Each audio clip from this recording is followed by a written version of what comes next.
और अब समय हो चुका है आपको खबरों की डोज देने का। आपको खबरें बताएंगे आपके ही जो फायदे की होंगी।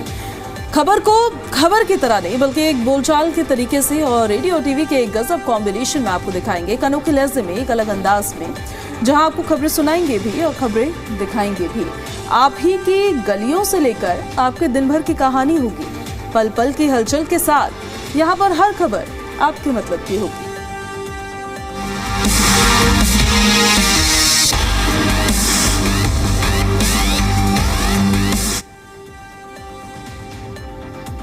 तो सबसे पहले पूजा हम बात करते हैं दिल्ली की। आपको बता दें कि बीजेपी सरकार को 1 साल पूरे हो चुके हैं दिल्ली में। बिल्कुल, और उसको लेकर कल हम डिस्कस भी कर रहे थे। ये दिन सरकार के 1 साल पूरे होने का ही सिर्फ नहीं था, बल्कि उनकी भावनाओं का, उनके संघर्ष का और सेवा के संकल्प का भी दिन था। इस मौके पर दिल्ली की मुख्यमंत्री रेखा गुप्ता ने अपने विधानसभा क्षेत्र में, जहां से वो विधायक है, शालीमार बाग से विधायक है मुख्यमंत्री, कई विकास कार्यों की उन्होंने वहां पर सोनाली शुरुआत भी की है। पीतमपुरा के डिस्ट्रिक्ट पार्क में जब उन्होंने लोगों को संबोधित किया तो उनके शब्दों में सिर्फ आंकड़े नहीं थे, बल्कि उनके शब्दों में एक अपनापन था और भावनाएं दिख रही थी। बिल्कुल पूजा, आपने सही कहा। मुख्यमंत्री ने अपने बचपन की यादें भी साझा की। साथ ही साथ उनकी ओर से कहा गया कि वे त्रिनगर से पीतमपुरा आने वाली एक आम सी बच्ची थी। मतलब उन्होंने अपनी यादें भी साझा की। कभी उन्होंने सोचा भी नहीं था कि एक दिन वही गलियां उन्हें दिल्ली की मुख्यमंत्री बनने का मौका देंगी। स्कूल, कॉलेज, बाजार और मोहल्ले की यादें को बताते हुए वो बहुत ज्यादा भावुक भी हो गए। आंकड़े तो उन्होंने बताए और इसी के साथ साथ सीएम रेखा गुप्ता 1 साल पूरा होने पर बहुत ज्यादा भावुक भी दिखी। तो उन्होंने कहा क्या? उन्होंने कहा कि जिस इलाके ने उन्हें पहचान और संस्कार दिए, उसे इलाके की विधायक बनना और फिर से मुख्यमंत्री बनना जनता के प्यार और ईश्वर की कृपा का नतीजा है। मुख्यमंत्री रेखा गुप्ता ने कहा कि उनका रिश्ता जनता से पद की वजह से नहीं है, बल्कि विश्वास की वजह से है। काफी इमोशनल भी मुख्यमंत्री कल हो रही थी। चुनाव हारने के बाद भी वो रुकी नहीं, क्योंकि और उन्होंने हमेशा जनता के लिए काम किया। जनता ने भी उन पर भरोसा जताया, उनका कहना ये है। उन्होंने बताया कि 27 साल बाद दिल्ली में भाजपा की सरकार बनना जनता की उम्मीदों की जीत है। मुख्यमंत्री ने 1 साल का रिपोर्ट कार्ड भी रखा। बताया उन्होंने कि सिर्फ शालीमार बाग में ही करीबन 250 करोड़ रुपए के विकास कार्य शुरू हुए हैं या पूरे हो चुके हैं। अब विकास कार्य क्या क्या है वो भी हम बता देते हैं। डिस्ट्रिक्ट पार्क का नया रूप, गेट, फाउंटेन, टॉयलेट, फुटपाथ और इसी के साथ साथ दूसरी सुविधाएं लोगों की रोजमर्रा जिंदगी को बेहतर बनाने के लिए है। यानी कि ये काम किया गया और सीएम रेखा गुप्ता की तरफ से ये बताया गया। उन्होंने ये भी कहा कि आने वाले दिनों में बड़ी योजनाओं की भी आगे जानकारी देगी और बड़ी योजनाएं भी दिल्ली के बेहतर के लिए शुरू की जाएगी। मुनक नहर का लगभग 5000 करोड़ रुपए की एलिवेटेड सड़क, नहर का सौंदर्यीकरण और इसी के साथ साथ छठ घाट, आधुनिक auditorium, model school, community hall, Ayurvedic अस्पताल, मां और बच्चे के लिए बेहतर स्वास्थ्य केंद्र और नए स्पोर्ट्स कॉम्प्लेक्स की भी शुरुआत आने वाले दिनों में की जाएगी। और साथ ही देखिए, उन्होंने कहा है कि ये योजनाएं सिर्फ आज के लिए नहीं है, बल्कि आने वाली पीढ़ियों के भविष्य के लिए ये योजनाएं हैं। अब मुख्यमंत्री ने देखिए अपना तो रिपोर्ट कार्ड पेश कर दिया और कल काफी ज्यादा इमोशनल भी मुख्यमंत्री होती हुई नजर आई। उन्होंने प्रधानमंत्री नरेंद्र मोदी को अपना प्रेरणा स्रोत बताते हुए कहा कि उनकी कार्यशैली से उन्हें लगातार काम करने की प्रेरणा मिलती है। ये भी कहा कि केंद्र और दिल्ली सरकार के मिलकर काम करने से राजधानी में विकास हो रहा है।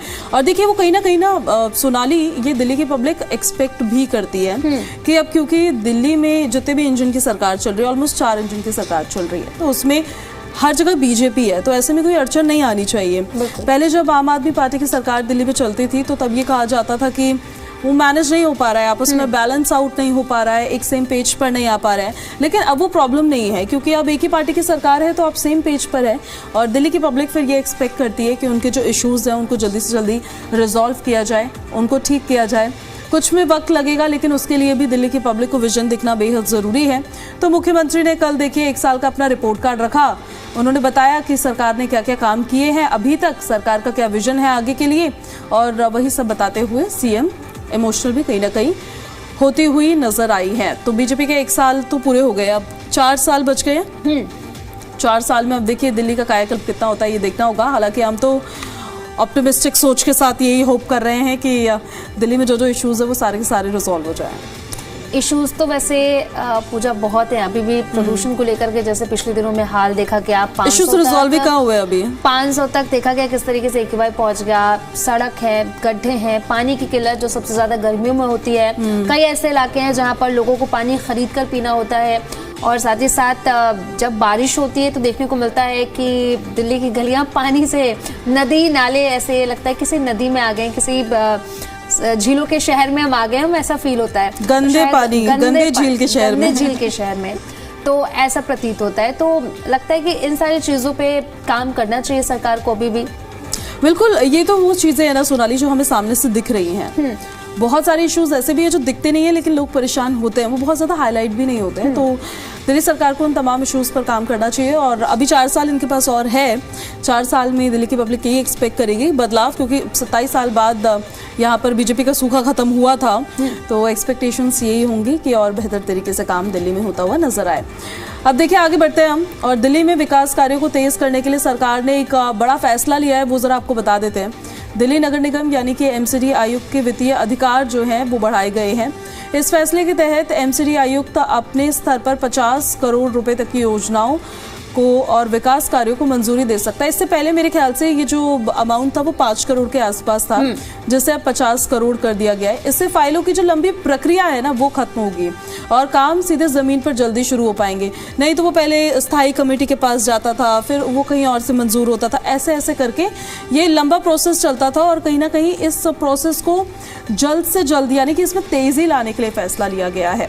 तो जैसे कि आपने बताया पूजा कि अब तक केवल 5 करोड़ रुपए तक के कामों को मंजूरी देने का अधिकार उनके पास था, लेकिन अब इसको बढ़ा दिया गया है। अब इससे होगा क्या? इससे बड़ी योजनाओं के लिए पहले स्थायी समिति और फिर निगम सदन से मंजूरी लेनी पड़ती थी, लेकिन इस पूरी प्रक्रिया में अब देखा जाता था कि कई बार कई महीने लग जाते थे, फाइलें अटकी रह जाती थी, जो विकास कार्य है वो अटक जाते थे। लेकिन अब जो है विकास कार्य में तेजी देखने को मिलेगी।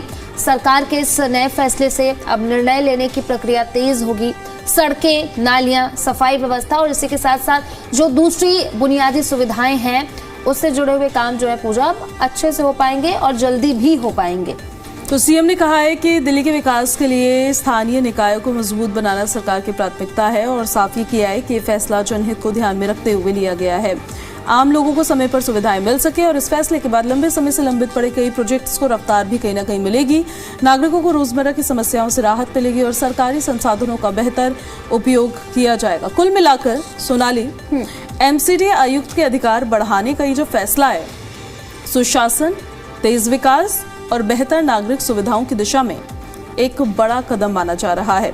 तो ऐसे में देखिए बिल्कुल दिल्ली की पब्लिक चाहती भी यही है कि जल्द से जल्द काम हो और जो चीज़ें लंबित पड़ी रहती थी, जो काम लंबित पड़े रहते थे एक स्पेसिफिक प्रोसीजर के तहत जिसमें वक्त लगता था बहुत ज़्यादा, अब उसको अगर तेज़ किया जाए, उसको और आसान किया जाए तो काम जल्द से जल्द होंगे और तमाम समस्याएं जो हैं उनका सोल्यूशन जल्दी से जल्दी निकाला जाएगा। बिल्कुल पूजा, जिस तरीके से लगातार अब दिल्ली में परेशानी तो है, सड़कों को लेकर के बहुत सारी प्रॉब्लम्स हैं, नालियों को लेकर के बहुत सारी प्रॉब्लम्स हैं। अब ये जो प्रॉब्लम्स हैं इनका सॉल्यूशन जनता यही चाहती है कि जल्द से जल्द मिल सके। और जो ये बढ़ाए गए हैं, जो 5 करोड़ का अमाउंट बढ़ाया गया है, अब उससे लोगों को ही फायदा मिलेगा, क्योंकि जो काम फाइलों में महीनों तक अटकी रहती थी, अब शायद वो काम जो है वो जल्दी निपटारा उसका हो सकेगा और सीधे तौर पर जो दिल्ली की जनता है उससे उन्हें इनका सबसे ज़्यादा फायदा मिलेगा। इस वजह से फैसला भी लिया गया है और देखते हैं अब ये इस फैसले का रिजल्ट किस तरीके से सामने आता है। जब ये इम्प्लीमेंट होता है तो फिर कितनी तेज़ी इसमें आती है, बिल्कुल हमारी नज़र इस पर बनी रहेगी। चलिए, ये तो रही नगर आयुक्त जो हैं उनकी वित्तीय पावर्स को बढ़ाने की बात। हम भी आपको बता देते हैं, जी दिल्ली NCR हरियाणा आपके साथ सीधे जुड़ना चाहता है। कैसे जुड़ सकते हैं आप और आपको क्यों जुड़ना चाहिए, ये ज़रा हम आपको बताते हैं। आपकी वो समस्याएं जिनको आप नहीं रिजॉल्व करवा पा रहे, नहीं सॉल्व कर पा रहे हैं, वो समस्याएं जो अगर हमारे प्लेटफॉर्म पर सामने आएंगी और उसका सोल्यूशन निकल सकता है, तो ये इंटेंट है दरअसल इसके पीछे। आप अपनी समस्याओं को Twitter, Instagram, Facebook, YouTube in सभी प्लेटफॉर्म्स के जरिए जी दिल्ली NCR हरियाणा के साथ साझा कर सकते हैं। करना क्या होगा आपको, जो दिल्ली वाले रेडियो टीवी की रील्स अपलोड होती है, जो पोस्ट अपलोड होती है, वीडियोस अपलोड होती है, उस पर कमेंट करना होगा #दिल्ली वाला रेडियो टीवी और अपने इशू को लिखना होगा। तो आप कैसे कनेक्ट कर सकते हैं? वेदर आप हमारे सोशल मीडिया हैंडल से कनेक्ट कर सकते हैं, आप जी दिल्ली NCR हरियाणा से सीधे क्योंकि हर सोशल प्लेटफॉर्म पर सोनाली जी दिल्ली NCR हरियाणा एक्टिव है। बिल्कुल, अगर आप चाहते हैं कि इस शो में आपकी किसी भी विषय पर या फिर कोई भी आपको परेशानी है उस पर हम बात करें, क्योंकि ये शो जो है आप लोगों को ही डेडिकेटेड है। दिल्ली से जुड़े हुए जो मुद्दे हैं वो हम लगातार उठा रहे हैं। तो अगर आप चाहते हैं कि किसी टॉपिक पर हम बात करें तो आप #दिल्ली वाला रेडियो टीवी जाकर के सर्च कर सकते हैं और इस हैशटैग पर जा करके आप लिख सकते हैं, जिस पर हम नेक्स्ट डे ही चर्चा करेंगे। चलिए, तो ऐसे तो आप जी दिल्ली NCR हरियाणा के साथ होंगे कनेक्ट। अब हम आपको एक खुशी की खबर बता देते हैं। दिल्ली से एक बड़ी और खुशी की खबर यह है कि दिल्ली अब देश की सबसे बड़ी इलेक्ट्रिक बस सिटी बन चुकी है। दिल्ली ट्रांसपोर्ट कॉर्पोरेशन यानी कि DTC ने अपने बेड़े में 500 नई इलेक्ट्रिक बसेस जोड़ दी हैं। और इन 500 बसों में 250 बसें जो हैं वो 9 मीटर लंबी और 250 जो है वो 12 मीटर लंबी हैं। और इन नई बसों से जुड़ने के बाद दिल्ली में अब कुल मिलाकर 4286 इलेक्ट्रिक बसें चल रही हैं। ये संख्या महाराष्ट्र के रिकॉर्ड से भी ज्यादा है, यानी कि महाराष्ट्र को पीछे छोड़कर दिल्ली जो है वो अब ये नया रिकॉर्ड कायम किया। और आपको बता दें कि महाराष्ट्र के पास अब तक 4001 ई बसें थी और उससे ज्यादा अब दिल्ली के पास है, यानी कि दिल्ली नंबर 1 है। दिल्ली में तो बहुत जरूरी भी है इलेक्ट्रिक बसेस का चलना। जितने ज्यादा इलेक्ट्रिक वाहन चलेंगे उतना कम पोल्यूशन होगा। दिल्ली में मुख्यमंत्री रेखा गुप्ता ने कहा, ये बसों का बढ़ना सिर्फ संख्या नहीं है बल्कि हरी भरी और साफ सुथरी ट्रांसपोर्ट सिस्टम की दिशा में एक बड़ा कदम भी है। इसका मतलब है कि दिल्ली ग्रीन मोबिलिटी और क्लीन ट्रांसपोर्ट का एक राष्ट्रीय मॉडल बन रही है। DTC के अधिकारियों ने बताया कि रामलीला मैदान में नई 500 ई बसेस के जुड़ने के साथ से ही अब दिल्ली में कुल 4286 इलेक्ट्रिक बसेस संचालित हो रही हैं। इससे दिल्ली को इलेक्ट्रिक बसेस का सबसे बड़ा बेड़ा मिला है। परिवहन मंत्री की ओर से ये कहा गया है कि अब दिल्ली और पानीपत के बीच इंटरस्टेट बस सर्विस शुरू कर दी गई है। इससे दिल्ली और इसी के साथ साथ पूजा पानीपत के लोगों को आराम होगा, आसानी होगी। सरकार का ये भी लक्ष्य है कि 2028 तक DTC के बेड़े में 14,000 इलेक्ट्रिक बसें शामिल हो जाए, यानी कि अब हमारे पास 4,000 से ज्यादा बसें हैं और आने वाले दिनों में यानी कि 2028 तक ये लक्ष्य रखा गया है कि 14,000 इलेक्ट्रिक बसें हों। इसका मतलब है कि आने वाले समय में दिल्ली में सफर और भी ज्यादा आसान और साथ ही साथ सुविधाजनक हो जाएगा और पर्यावरण तो सुरक्षित रहेगा, क्योंकि ई बसेस हैं तो जो ग्रीन मोबिलिटी है उसे बढ़ावा इससे मिलेगा। तो देखिए, साफ सुथरी हवा और हरित भविष्य की दिशा में दिल्ली ने एक और ये कदम बढ़ाया है। और अब हम आपको बताते हैं एक और खबर, जो लोग ट्रेन से ट्रैवल करते हैं उन लोगों के लिए खबर बड़े काम की है। होली के त्यौहार के समय कंफर्म ट्रेन टिकट मिलना मुश्किल हो गया है। 15 फरवरी के बाद ज़्यादातर रूट्स, खासकर कि ये पूर्व की ओर जाने वाली जो ट्रेन है उसमें लंबी वेटिंग लिस्ट है। यहाँ तक कि कई मौजूदा ट्रेन भी पूरी तरह से बुक है। इसे ध्यान में रखते हुए नदर्न रेलवे ने 108 स्पेशल ट्रेन चलाने का फैसला किया है और इनमें से ज्यादातर ट्रेनें जो हैं वो दिल्ली से रवाना होंगी, जिससे NCR और आसपास के यात्रियों के लिए घर जाना आसान होगा, क्योंकि होली के टाइम में वैसे भी बहुत ज़्यादा क्योटिक हो जाता है। क्योंकि अगर आप लेट हो गए टिकट करने में तो आप अपने घर तक नहीं पहुंच सकते हैं। मेरे साथ कई बार ऐसा हुआ है कि एंड में मैं टिकट देखती हूँ, कंफर्म नहीं होता और मैं यहीं रह जाती हूँ। तो बहुत बड़ा कदम है। रेलवे स्टेशनों पर भीड़ प्रबंधन के लिए भी विशेष इंतजाम किए गए हैं। नॉर्दर्न रेलवे के जनरल मैनेजर की तरफ से ये कहा गया है कि ये कदम लोगों की सुविधा के लिए उठाया गया है, क्योंकि जिस तरीके से होली के समय में देखा जाता है कि हर इंसान घर जाना चाहता है और ऐसे में आपकी टिकट जो है कंफर्म नहीं होती है, परेशानी होती है। ऐसे में इंडियन रेलवे ने कुल 1410 होली स्पेशल ट्रेनें चलाने का निर्णय लिया है, जिनमें से 108 ट्रेनें दिल्ली और नॉर्दर्न रेलवे जोन स्टेशनों से शुरू होंगी। इससे ज्यादा फायदा दिल्ली और NCR के क्षेत्रों में रहने वाले लोगों को मिलेगा। रेलवे अधिकारियों का कहना यह है कि हर रूट पर भीड़ की स्थिति की लगातार समीक्षा की जा रही है। जरूरत पड़ने पर स्पेशल ट्रेनें भी घोषित की जाएंगी। दुर्ग के लिए स्पेशल ट्रेन की घोषणा की गई है। रेलवे ने हजरत निजामुद्दीन और दुर्ग के बीच भी एक होली स्पेशल ट्रेन चलाने की घोषणा की है। स्पेशल ट्रेन कौन सी होगी? 08751। तारीख बता देते हैं, 1 और 2 मार्च। कब चलेगी ये? समय जानिए इसका। सुबह 10:45 पर दुर्ग से रवाना होगी। हजरत निजामुद्दीन पहुंचने का समय होगा इसका अगले दिन सुबह 11:10। वापसी की जो ट्रेन होगी वो कौन सी होगी? 08752, जो 2 और 3 मार्च को निकलेगी और समय दोपहर 12:30 बजे का होगा। हजरत निजामुद्दीन से रवाना होगी और दुर्ग पहुंचने का उसका समय होगा अगले दिन शाम 6:20 पर। इसमें एयर कंडीशन, स्लीपर और जनरल कोच होंगे। ट्रेन के जो स्टॉपेज है वो है रायपुर, उसलापुर, पेंड्रा रोड, अनूपपुर, शहडोल, उमरिया, कटनी, मुरवारा, दमोह, सागर, वीरांगना, लक्ष्मीबाई, झांसी, आगरा और मथुरा। तो यात्रियों के लिए ये कदम होली के समय यात्रा को सुविधाजनक और इसी के साथ साथ सुरक्षित और आसान बनाने के लिए लिया गया है।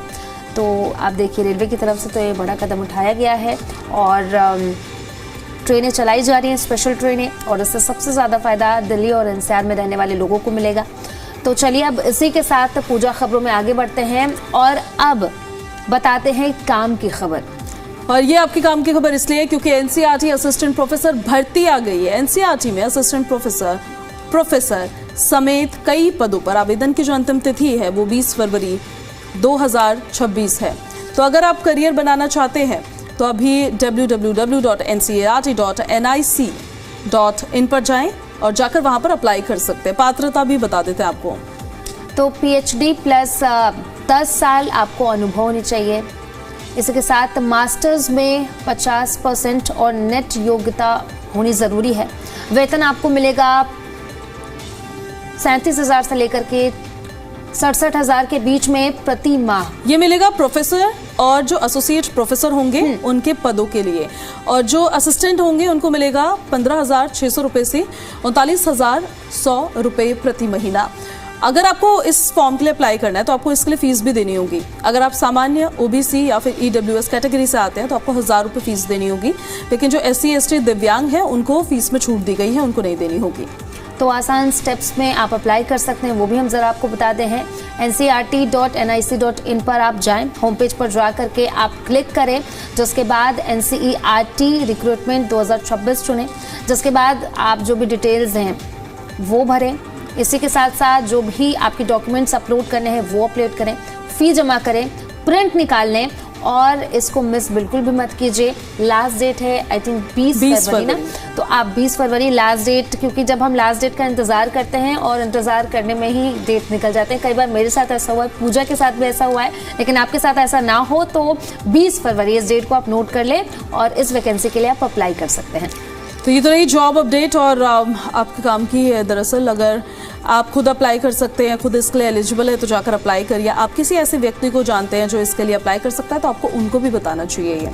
अब आपको हम फटाफट से सोने और चांदी का भाव बता देते हैं। हालांकि ये जो हम भाव बताते हैं तो हमें खुद बड़ा ये चौंकाने वाले नंबर्स जो होते हैं वो सामने आते हैं, क्योंकि पिछले कुछ वक्त में काफ़ी ज़्यादा ये दाम बढ़े हैं। सोने का जो भाव है आज प्रति 10 ग्राम है 1,58,930 रुपये प्रति 10 ग्राम।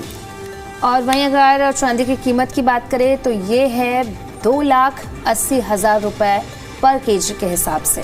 तो देखिए लगातार जो प्राइसेस हैं वो घटते बढ़ते रहते ही है वैसे सोनाली, लेकिन सोने और चांदी ने जो उछाल मारी है भाई कुछ वक्त पहले से, उस उछाल ने तो सबके होश उड़ा दिए। केवल चांदी चांदी हो रखी है ऐसा लग रहा है।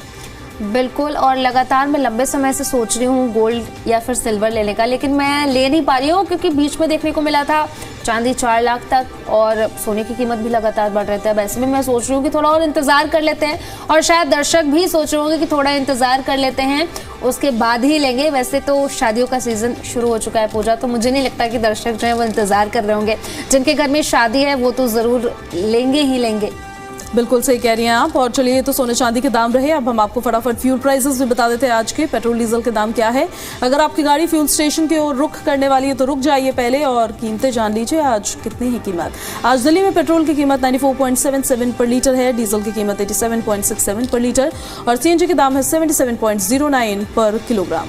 नोएडा की बात करें तो नोएडा में पेट्रोल की कीमत है 95.05 प्रति लीटर, डीजल की कीमत की बात करें तो 88.19 प्रति लीटर है और सीएनजी की कीमत की बात करें तो ये है 85.70 प्रति किलोग्राम। वहीं गुरुग्राम की बात कर ले पूजा तो पेट्रोल की कीमत है 95.26 प्रति लीटर, सीएनजी की कीमत की बात करें तो ये है 87.79 प्रति लीटर और सीएनजी की कीमत की बात करें तो ये है 82.12 प्रति किलोग्राम।